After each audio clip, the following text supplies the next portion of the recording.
The Niger junta that ousted President Mohamed Bazoum on July 26 has ordered the head of the United Nations diplomatic mission in Niger to leave the country within 72 hours. The Nigerian Foreign Ministry announced earlier today that the UN has used obstacles to stop Niger from fully participating in the 78th UN General Assembly that was held in New York late last month. The Nigerian representative, who was supposed to take the floor during the session, did not do so.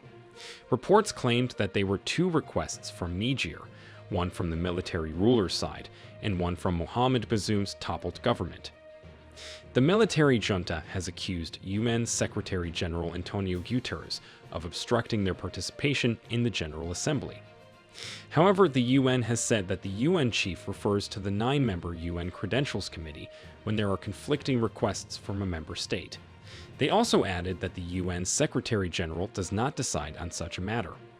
This comes after the United States has officially announced that it recognizes that the recent event in Niger was a coup.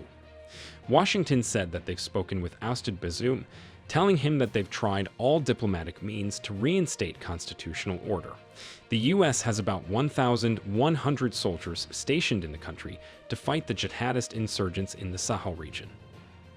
On the other hand, the 1,500 French soldiers who were stationed in the country were asked to leave by the Niger junta, and the Nigerian people greatly supported this.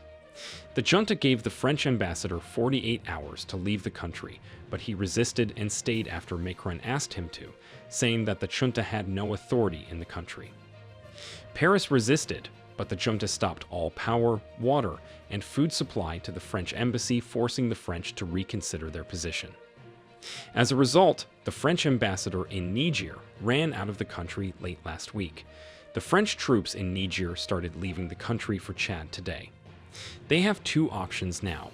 They'll either settle in Chad or move down to the Douala seaport in Cameroon to transport their equipment back to France or another African country where they still have influence. What do you think of the junta's decision to send out the UN diplomatic head? Do you think France was behind the obstruction of the Niger envoy to the UN General Assembly? Let us know your thoughts in the comments. Let us know that you enjoyed this video by liking and sharing it.